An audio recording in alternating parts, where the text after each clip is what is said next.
कराची के एक shopping mall में गुज़श्ता दिनों आग लगने का खौफनाक वाक़या पेश आया था, जिसमें 11 अफराद जाँ बहक और 6 ज़ख्मी हुए थे। 40 से ज़ायद अफराद को फायर ब्रिगेड और इमदादी एहलकारों ने रेस्क्यू किया था। और रेस्क्यू ऑपरेशन में एक नाम ऐसा भी सामने आया जिनका ताल्लुक किसी रेस्क्यू दायरे से नहीं बल्कि शॉपिंग मॉल में फंसे एक नौजवान सुबहान के वालिद आमिर का था। कैसे सुबहान की कॉल पर आमिर साहब पहुँचे और कैसे अपने बेटे समेत बहुत से लोगों को बचाया, आज उनसे हम बात भी करेंगे। लेकिन पहले एक रिपोर्ट आपको दिखाते हैं इस हादसे से मुताल्लिक, फिर बात करेंगे।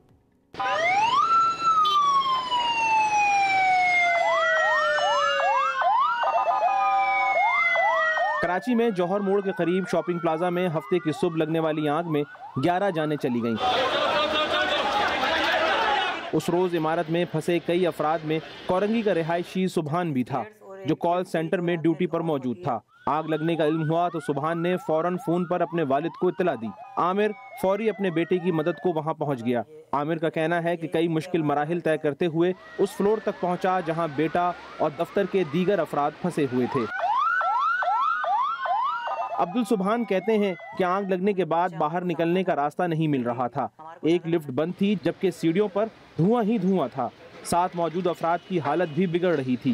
खौफ का आलम था, मगर वालिद बर वक्त वहाँ पहुँच गए और यूं लगा जैसे जिंदगी मिल गई।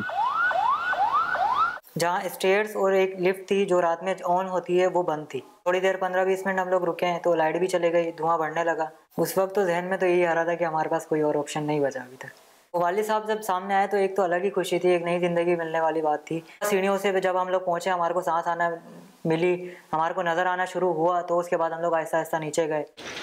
अपने बेटे समेत कई जिंदगियां बचाने वाले आमिर मुख्तलिफ टेक्निकल कामों में माहिर हैं। उन्होंने मुश्किल की घड़ी में ये साबित कर दिखाया कि हिम्मत, हौसला और कुछ मालूमात हो तो बज़ाहिर दुश्वार नजर आने वाला काम मुमकिन बनाया जा सकता है। कैमरामैन आमिर जमील के साथ फैजान जलीस, हम न्यूज़, कराची। आमिर इस वक्त हमारे साथ मौजूद है, उनसे बात करते हैं। आमिर, बहुत शुक्रिया हमें ज्वाइन करने के लिए। आमिर, किस तरह से आपको कॉल रिसीव हुई, आपने वहां पर क्या देखा और किस तरह से बाकी लोगों की भी जान बचाई? मेरे को कॉल रिसीव होती है बेटे की फर्दर नमाज के बाद, और मैं जैसे ही अपने जिस तरह भी अपनी तरह सहूलत हुई और अपना तेज़ जितना काम कर सकता था मैं उतनी स्पीड में मैं अपने उस बच्चे के पास पहुंचा। और जैसे मैं पहुंचा हूं बिल्डिंग के करीब, रेस्क्यू के टीम से मेरी जो बातचीत हुई उनको कुछ आइडियाज़ था कि कहाँ से इन्होंने था, कुछ इल्म नहीं था। जब मैं लाइनअप था बच्चे से अपने, तो मुझे ऐसा लगा कि मैं इनको काफ़ी हद तक मैं इनके साथ मदद करके ऊपर जा सकता हूँ।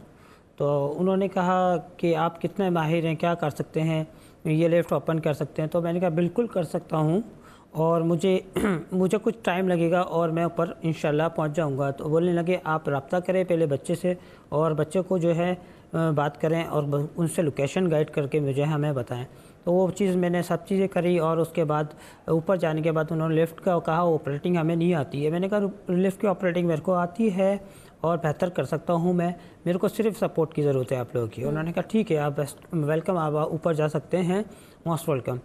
और मुझे जो लगा मैंने बेहतर करा, और अल्हम्दुलिल्लाह अल्लाह का शुक्र है। और अपने बच्चे को बात करने के बाद मेरे को ऐसा लगा कि वो बहुत ज़्यादा परेशान है, और मैंने उसको तसल्ली दे के यही अर्ज़ करा कि बस 15 से 20 मिनट भी नहीं लगेंगे, इंशाल्लाह मैं ऊपर आपके पास पहुंच जाऊंगा। अभी नीचे ही खड़ा हूं बिल्डिंग के, और रेस्क्यू टीम भी मेरे साथ मौजूद है, और फर्दर मैं कोई 15 से 20 मिनट के अंदर ऊपर अपने बच्चे के पास पहुंच गया, लिफ्ट ओपन करके कटर और करके। आमिर हम जरूर जानना चाहेंगे, ज़ाहिर है एक ऐसा वक्त था ये जब बेटे की कॉल के बाद एक एक सेकंड बड़ा इंपॉर्टेंट हो जाता है। आपका वहाँ जाना, रेस्क्यू के लोगों से बात करना, ऊपर जाना, तो मैं ज़रूर चाहूँगा जिस वक्त आप ऊपर पहुँच गए और बेटा सामने आया, ज़ाहिर है पहले का बहुत वक्त गुजर चुका था, वो क्या मोमेंट्स थे? बिल्कुल, वो सर वो मोमेंट्स तो मैं बयान नहीं कर सकता। वो ऐसे मोमेंट्स थे कि हाँ, बस ऐसा था कि एक आंसू निकल रहे थे, और कुछ भी मैं इससे बात करने के मुमकिन में नहीं था कि बस अपने बच्चे को इसकी माँ से बात कराऊँ। और मज़ीद मेरा जो बेटा बाहर खड़ा था उसके इंतज़ार में कि वो कब नीचे उतरेगा। तो और काफ़ी लोग भी थे ऐसे जिनके बच्चे ऊपर फंसे हुए थे, और उनको मैं क्यों बनाकर नीचे लेकर आया हूँ। और ये डर नहीं था आमिर कि कहीं खुद भी फंस ना जाए उस आग में?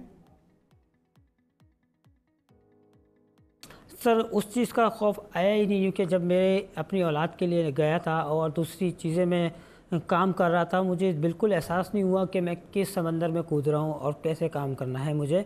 और मुझे सिर्फ गाइडेंस थी कि मैं अपने बच्चे को निकालना है और इस टाइम में निकालना है, क्योंकि उसने जो मुझे टाइम पीरियड दिया था 20 मिनट से ज़्यादा में नहीं है मेरे पास, और मैं ये सरवाइव नहीं कर पाऊँगा। यहाँ पे ऑलरेडी 2 लोग बेहोश हो चुके हैं और मेरे दोस्त भी फंसे हुए हैं, बाकी स्टाफ भी है, पर मुझे इतना भी अंदाज़ा नहीं था कि 20 से 25 लोग मौजूद होंगे। और मैंने जैसा बेस्ट समझा अपना रेस्क्यू टीम के साथ, और मेरे साथ रेस्क्यू टीम का एक मेंबर भी था सलीम, जो मेरे साथ हम बिल्कुल हेल्प करा रहा था मेरे कहने पर, और मैं जिस तरह रेस्क्यू करके नीचे उनको लेकर आया हूँ बाहर। हिम्मत, हौसला और जाहिर है ये बेटे की मोहब्बत, बाप बेटे का, जी ज़ाहिर है बाप बेटे का रिश्ता ही ऐसा है कि औलाद के लिए आपको समझ नहीं आती कि आप कर क्या रहे हैं और आप बस कूद पड़े, लेकिन आपके पास जाहिर है वो महारत भी थी जिसे रेस्क्यू एहलकारों ने आपका साथ भी दिया। उस महारत के साथ, उस स्किल के साथ आप आगे बढ़े और आपने ना कि अपने बेटे की जान बचाई बल्कि बहुत सारे और लोगों की भी वहाँ पर जान बचाई। बहुत शुक्रिया आमिर, हमारे साथ मौजूद थे।